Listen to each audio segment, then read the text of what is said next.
So I took a personality test, a real one that uses real psychology that I had to pay money to take. It's at understandmyself.com and it's $20 unless a sale's going on. But it's an hour-ish long 100-prompt test sanctioned by actual psychologists that deduces how you stack up against the general population in regard to the big 5 personality traits, which are agreeableness, conscientiousness, extraversion, neuroticism, and openness to experience, but then also splits those 5 into 10 subtraits, 2 for each one of the 5. I'll explain those traits in detail as we go along for anyone unfamiliar. I actually took this test a year or so ago, but I've just now decided to really analyze the results publicly. Now, alternatively, you could certainly do one of those free Myers-Briggs personality tests if you wanted to get some completely unhelpful and meaningless results back, so you can put INFJ in your Twitter bio and act like that tells people who you are.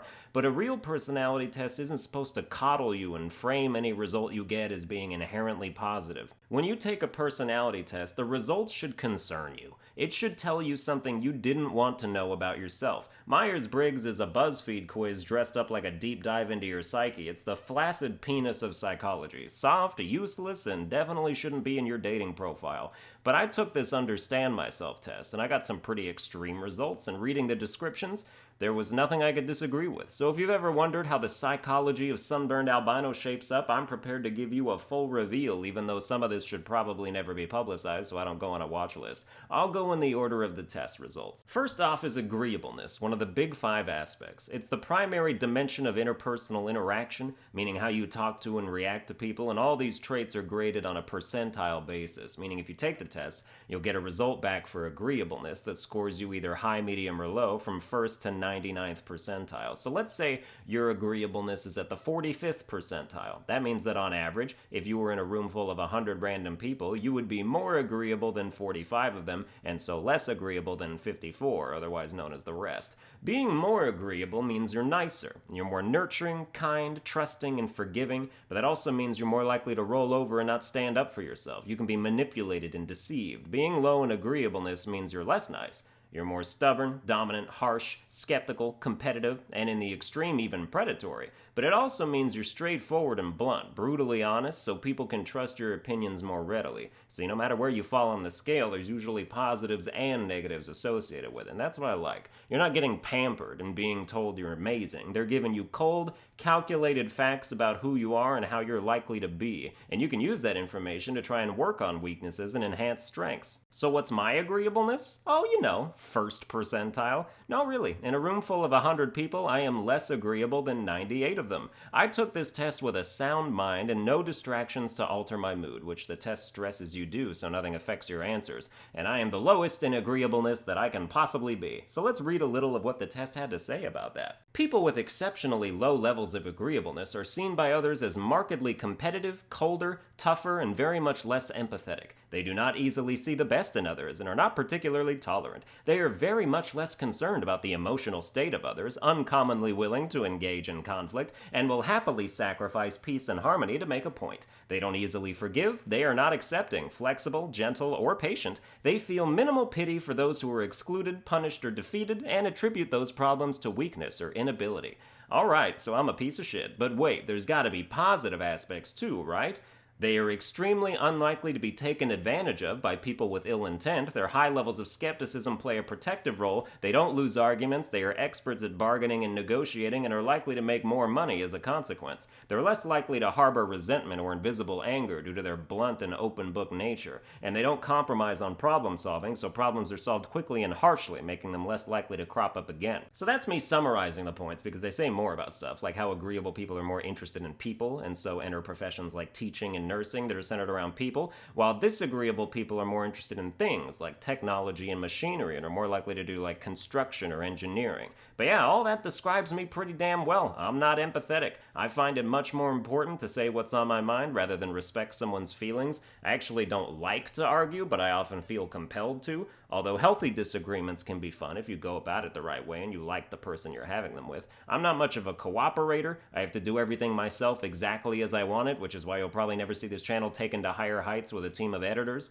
I've thought about it for some of my gaming videos, like what if I had someone else collect footage and edit while I just write and recite scripts, but thinking about using gameplay that isn't mine just makes me feel dirty, which is a cross between my disagreeableness and my neuroticism, which we'll get to later in about half an hour by the time this video's a third of the way done, because Jesus Christ, dude, that was 1 out of 10 traits and I ain't even done exploring it. As far as the weaknesses of being disagreeable that I'm trying to work on, tolerance is the biggest one. I am still very intolerant. I used to be way more intolerant, which is almost unimaginable to me, but you see clear evidence of it in earlier streams of consciousness when I would literally demonize opposing points of view that I had absolutely no understanding of. And to me, the solution was never to learn to understand the thing, it was to remain purposefully ignorant so my points kept making sense to me and making me feel good about railing against something.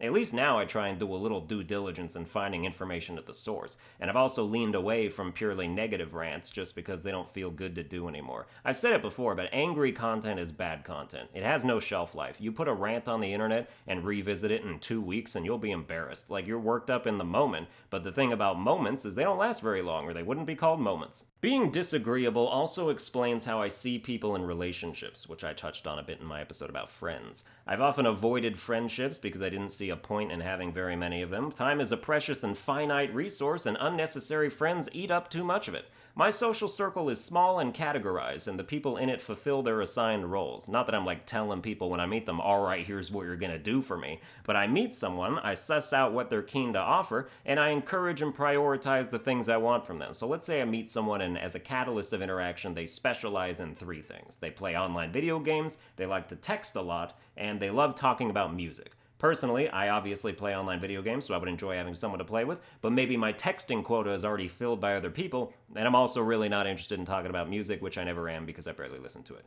If I wanted our relationship to continue, I would gravitate towards us playing video games and pull back on texting and not have much to say when it comes to music, and if they acted accordingly to what I was and was not responding well to, we could form a single-issue connection and never step outside of that boundary. I have definitely played games with people I had zero interest in as human beings, and I feel like that's okay because we all decide how we spend our time, and I don't owe anyone any aspects of me I don't want to share. But I break down people according to their use. It's like assigning workers to the factory of my well-being, and if any of them want to quit, most can be replaced. And if any are looking for promotions to take on more responsibility, I make that decision on a case-by-case basis, but reserve the right to keep people at their current pay grade. You know I'm disagreeable when I'm talking like a CEO, but that's how they got that position, by being hyper-competitive and driven, quick and harsh problem solvers, unlikely to be manipulated or taken advantage of, and standing up for their worth and negotiating their way up the ladder. My problem is I'm super lazy and unmotivated in relation to other traits, so despite my extreme disagreeableness, I'll never be a CEO in my lifetime. The result that should scare me in this test, though, is the mention of bottom-tier agreeableness possibly having predatory dispositions. Am I predatory? Do I turn invisible and decapitate people? Do I prey on the innocent? If I was gonna be completely honest, I'd say it's dormant inside me. I had a dream a couple weeks ago that I murdered 2 people in my house under circumstances that couldn't be covered up, and I had to sit with the knowledge that I'd be found out as soon as anyone else got home. I didn't know the people, but I remember just doing it because I felt like it. It wasn't one of those things where, haha, I know I'm in a dream, let's Grand Theft Auto this bitch. The dread I felt afterwards was so overwhelming and real that I woke up the most relieved I've been in years. I know everybody daydreams about killing someone who annoys you sometimes, even if it's just for a split second by accident, but I've been known to indulge those thoughts for upwards of 15 minutes at a time, depending on what I'm thinking about. Would I ever do it? Not under normal circumstances, assuredly. I'm never gonna just be like, well, it's Monday night and nothing's playing at the movie theater, I guess I'll go find someone to strangle, as if I have the physical strength to strangle someone. I would definitely prefer a silenced pistol like an assassin. I'd make it quick. I can't torture someone or hold them in prolonged captivity. I'd be too worried about them escaping, and I'm not strong enough to subdue anyone without injecting them with something which I'd never do because I think that's gross.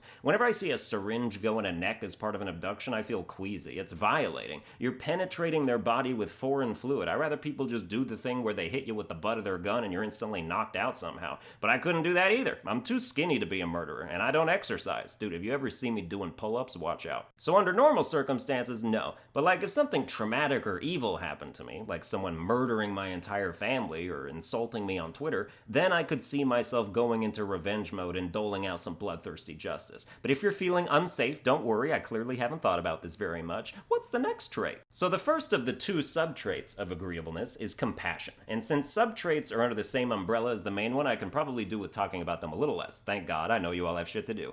Compassion is your ability to care for others and put their needs above your own. People high in compassion are more emotional and caring, while people low in compassion are not. This one's pretty straightforward. The only real benefit of being low in compassion is the ability to make pragmatic decisions and hard choices that people high in compassion would struggle with, which is pretty significant, I'd say. As for me, I am at the 4th percentile for compassion. Hell yeah, moving up in the world. Sure, I'm less compassionate than 95 out of 100 people, but at least it's not 98. But yes, I find this result accurate. There's lots of horrible things I don't care about. AIDS, starvation, obesity, Italians. I'm just kidding, Italians. I don't know why it's trendy to shit on you all of a sudden. I love the spaghetti and the Mario brothers. How come nobody else in the Mario games is Italian except Mario and Luigi? I don't see Donkey Kong being like, hoo hoo, ha ha, do you like my tie? Give me a banana or I'll fuck you up. Anyway, I struggle to care about things that don't directly affect me. Even when people close to me are sharing bad stuff that's happened to them, I'm like, damn, that sucks. Were you able to get a refund? The store was closed and you had to wait till the next day? Damn, sucks even more. Nah, but also if you tell me something really serious, like you were raped, I'll be like, oh man, that's horrible. I thought you were into it. I was having fun. I believe this is what a lack of compassion sounds like, and I'd say sorry, but that would betray my lack of compassion. The other subtrait of agreeableness is politeness, and you can probably guess that once again I am at the 1st percentile of that shit. Less polite than 98 out of 100 people. Go fuck yourself. People who are low in politeness challenge and confront authority and are not obedient. If they are respectful, it is grudgingly, and only if someone truly continually deserves it. Here's the fire alarm part. People extremely low in politeness may have a strong tendency towards conduct disordered, antisocial, delinquent, and even criminal behavior, particularly if male and adolescent. Oh shit, I'm a male adolescent. Oh wait, I'm 26. I will have you all know that I have never engaged in criminal behavior, unless you count the theft of ladies' hearts across the globe. Oh, what a lovable scoundrel am I. There's a reason Sly Cooper's voice actor has the exact same full name as me. I know how to be polite, but I do not enjoy it. But my actions can be unknowingly impolite as well. For example, I apparently have horrible table manners because I'll take a whole pork chop and stab my fork in it and pick it up and eat it off the fork like a sausage, which is just the simplest way to do it. Everyone should do it like that. The meat is tender, it peels off nicely, it doesn't need to be cut into cubes for no reason and eaten like cat food, but no, that's impolite for no actual reason. And yeah, maybe I use my arm instead of a napkin, and maybe I eat super fast and barely talk at the table, but that's just me being my natural self, baby. I rush through the food because I'm excited to eat it. That's a compliment to your cooking. And napkins aren't attached to my body the way my arm is. It's not polite to call someone impolite. The second big trait is conscientiousness, which I am not looking forward to typing a dozen times in these upcoming paragraphs. Conscientiousness is a measure of obligation, attention to detail, hard work, persistence, cleanliness, efficiency, and adherence to rules, standards, and processes. All generally good things that measure success. So of course, fuck me, I'm at the 3rd percentile. 96 out of 100 people are more conscientious than Sunburned Albino, and honestly, good for them. They need the advantage. I'd be too powerful otherwise. Can you imagine me with a work ethic, drive, determination? I'd be unstoppable. The CIA would assassinate me because I'd be poised for global domination. I have all the talent in the world, but no power source to plug into. I can't get charged. I can't get going. The test hates me. At this point, it absolutely goes off against low conscientiousness people. It calls us lazy, entitled, free of guilt and shame, excusers of failure, indecisive, sloppy, unfocused, unreliable. I could go on, but I might cry. Except I won't, because unconscientious people are also not concerned with how people judge them, which is convenient, I'd say. The only thing it wants to give us is that we're fun to party with because we know how to relax and have a good time. But I'm antisocial, so I don't like parties, so I can't even reap the one reward I'm supposed to get for being human trash.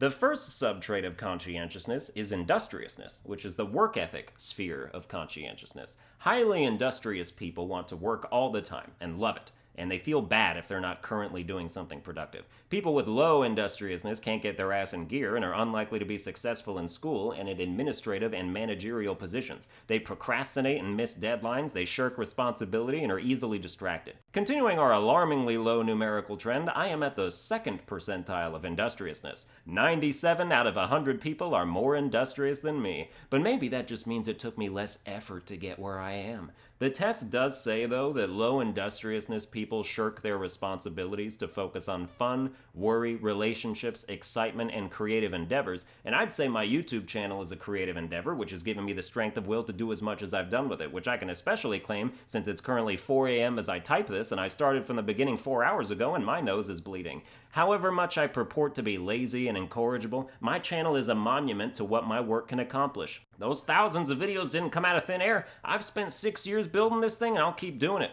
The second subtrait of conscientiousness is orderliness, which measures things like your adherence to schedules, your general tidiness and categorization, and your appreciation for predetermination. People high in orderliness are neat freaks, highly organized and punctual, while people low in orderliness are messy, disorganized, schedule-averse, and tardy AF. You may be surprised to find that I actually scored in the 12th percentile on this one. Wow, double digits! We might get a normal score on something yet. So I'm less orderly than 87 out of 100 people. Ever since I got out of high school, I have taken almost a principled stand against setting alarms. If I have to wake up early for something, I just depend on my body to wake itself up, and that has made me late for things, which doesn't bother me because in keeping with my lack of orderliness, I don't care if I'm late for things. In high school, I'd walk in about 2 minutes after the bell for my first period class every single day without fail. It was almost impressive how consistently on time I was for being slightly late. It didn't matter when I got up either. If I got up 15 minutes earlier, I'd take an extra 15 to get ready because I'd be moving slower. Our school had a late policy that punished you for being late multiple times, but eventually I was late so often they were just like, whatever. One of my classes started waiting to take attendance until I showed up because I was never absent. I don't get sick and I've only cut class once in my life, and it wasn't even a real cut because I showed up on time, late, and was in there for 20 minutes, and then I asked to go to the bathroom and ended up walking across the street to Wendy's and then coming back and eating it right outside the door to class. And then the teacher poked his head out for some reason and caught me, to which the punishment became stay out in the hall for the rest of the class, so at least I got to finish my food. Then he retroactively marked me absent, which was a dick move and also not true. I was only gone for 10 minutes. The third big trait of the Big Five is extraversion, which you probably have heard of, but the definition isn't just about being social and talkative, but about the measure of your sensitivity towards positive emotions like hope, joy, anticipation, and approach, which then is most commonly expressed in social settings. This is the trait aspect that makes people the most annoying when discussing it, because 99% of the planet says one of two things. They're either like, well, I'm mostly an introvert, but I also love talking to people. Or, well, I'm mostly an extrovert, but I also like my alone time. And if you're near the middle of this scale, you'll pick one of those and stick with it, because you do have aspects of both introversion and extroversion. But my God, if I have to pretend it's interesting to hear someone say that, especially when they usually don't know that their extroversion levels are more to do with positive emotions than just having or not having the energy to talk to people. Now, I hate most social interactions. I'm very uncomfortable during group settings. I don't like to speak up during a dialogue. I don't like when conversations are centered on me and asking me things, but my test results show that I'm at the 69th percentile for extraversion, which after you stop giggling, means I am more extroverted than 69 out of 100 people. And while I might have had trouble squaring that at first thought, further analysis of what I know about myself makes it obvious. My positive emotion spread is through the roof. I am constantly moved by art, performance, TV, movies. I do generally tend to be a happy person who is excited about the future. I love to tell jokes and make people laugh, even if I'm in a social situation I hate. If I have the opportunity to make a joke and people laugh, there's no feeling like it in the world. So of course I gravitated to comedy, and even the few times I've been on stage in an open mic and told a joke that got a round of applause, that's literally something to live for. You could emotionally sustain yourself on that phenomenon alone. I was never nervous about giving speeches or presentations in class, or worried about being called on to give an answer, mostly because it didn't matter to me if I messed up and people judged. Thanks, low conscientiousness. And even if I was doing an open mic set and most of the jokes didn't get much response, I would get off stage at the end of it in a good mood because it was just so fun to be up there. So from a performance perspective, which is also what giving answers and presentations in class is, I'm extremely extroverted. It's only the interpersonal relationships with people that keep my score from being higher. The first subtrait of extraversion is enthusiasm, which probably doesn't need explaining, but some aspects are interesting. People who are high in enthusiasm are excitable, happy, easy to get to know, talkative, they laugh more, they're more open book types who don't need a lot of privacy when it comes to how they feel, they're optimistic, they warm quickly to people, they're encouraging, and they like company.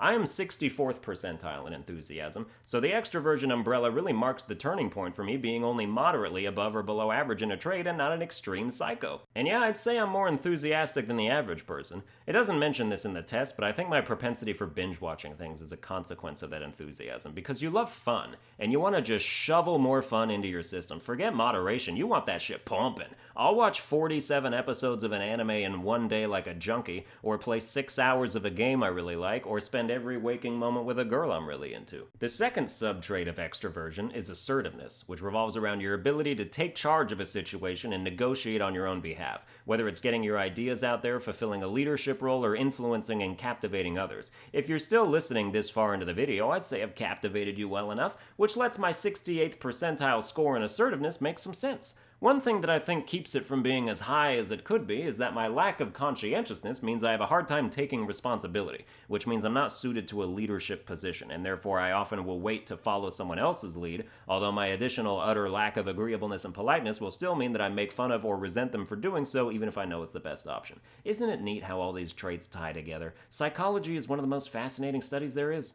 But emotionally and mentally, still very assertive. You will always know my opinion on a thing, and I'm always trying to get my way or use my perspective to dominate yours, and you probably won't appreciate that very much. The fourth big five trait is neuroticism, and this is the score I identify with the most. Neuroticism is the measure of general sensitivity towards negative emotion, things like pain, sadness, irritability or defensiveness, anger, fear, and anxiety, and disgust. If you're high in neuroticism, you feel these things more strongly, and in working our way back up the extremes, I tested at the 82nd percentile, making me more neurotic than 82 out of 100 people. I know this to be true beyond a shadow of a doubt. The test says that people high in neuroticism are more likely to be unhappy, anxious, and irritable when just thinking or remembering. I'm not just quoting the Joker when I say that all I have are negative thoughts. My levels of enthusiasm and extroversion might make me sensitive to positive emotions too when I'm experiencing something that should be experienced that way, which is probably what keeps me out of depression, but the bulk of my time thinking is spent either dwelling on regrets or creating fictional hypothetical scenarios in which the people in my life wrong me or demean me. That's a real hobby of mine. I start with an idea of like, what if this person said or did this to me? What would I say or do back to them? And it's never good, and it just expounds on itself and flourishes into this theater drama of chaos. It definitely comes into play with fear and anxiety too. I have borderline paranoia about the dangers of everyday life. I am constantly watching the people around me in public to make sure none of them are muggers or hired assassins.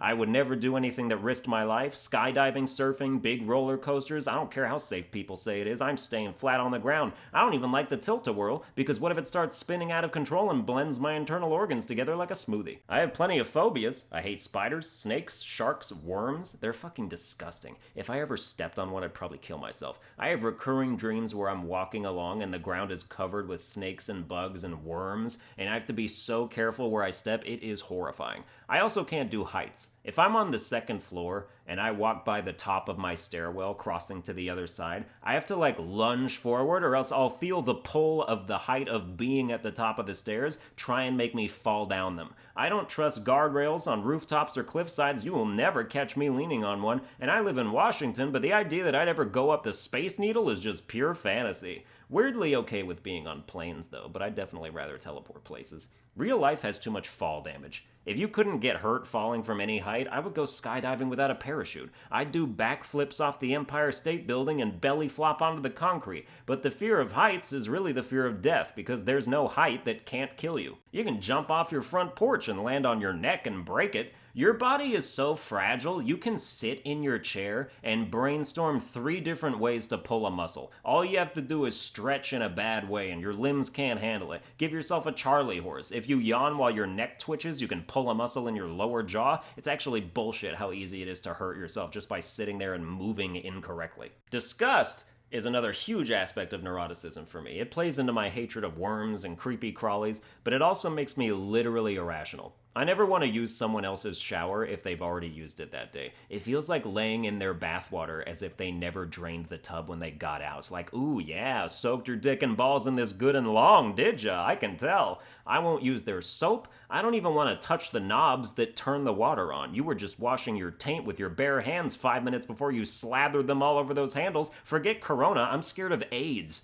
I pour out the bottom 10% of whatever I'm drinking. I pour a glass, I drink 90% of it, I pour the rest priced out, it's backwash. It's gross. I don't reuse kitchenware. If I drank cranberry grape juice in a glass the first time and I want root beer now, I get a different glass. I don't just rinse the first one out and go again. That's disgusting. The flavors are mixing, not only with each other, but with the water you rinsed it with. I also turn the glass every time I take a sip because I don't want to taste my previous lip print because that's, again, disgusting. If my spoon has so much as a dent in it, I get another one. You can feel the mark in your mouth as you eat whatever's in the spoon. If I'm making toast and I'm gonna put butter on it and I see that someone else has left a butter knife next to the butter dish with butter on it from when they buttered their toast, I get a different knife. That ain't my butter. That's someone else's leftover butter. That's disgusting. I would literally rather catch corona than use hand sanitizer, so it's only by the grace of God that I haven't caught it yet. Hand sanitizer is invasive. It lingers in your hand. It's a foreign agent. It has an offensive smell, and you can feel that you've done it for hours after the fact. It's like trying to wash blood off your hands. Not that I know what that's like, but it's exactly like that.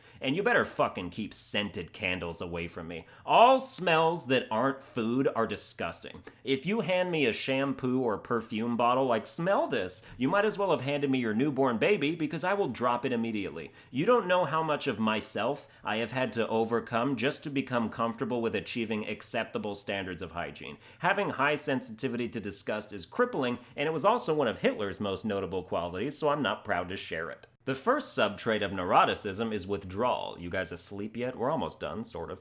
There's not much to say about withdrawal. It's associated with activity in the brain systems that regulate passive avoidance and dictates anticipatory anxiety, worry, doubt, discouragement, and the amount of hurt that is felt from things like social rejection. I scored at the 62nd percentile of withdrawal, so I'm more withdrawn than 62 out of 100 people, which is moderately high. Personally, I don't feel like I get extra hurt by things, but anticipatory anxiety is crippling for me, and I often want to back out of shit I agree to as the time approaches. I wouldn't call myself sensitive to social rejection either, but that's because it happens so often in school that I've built up an immunity. Go ahead, reject me. I dare you. I'll just find another girl to like in approximately 2 hours and go get rejected by that one too. The second subtrait of neuroticism is volatility. If a person is volatile, that means they react quite strongly to disappointment, frustration, and pain, and are very irritable and prone to mood swings. They're easily annoyed and they lash out, and they take a long time to calm down. Just to get back aboard the psycho train, I went ahead and scored at the 91st percentile for volatility.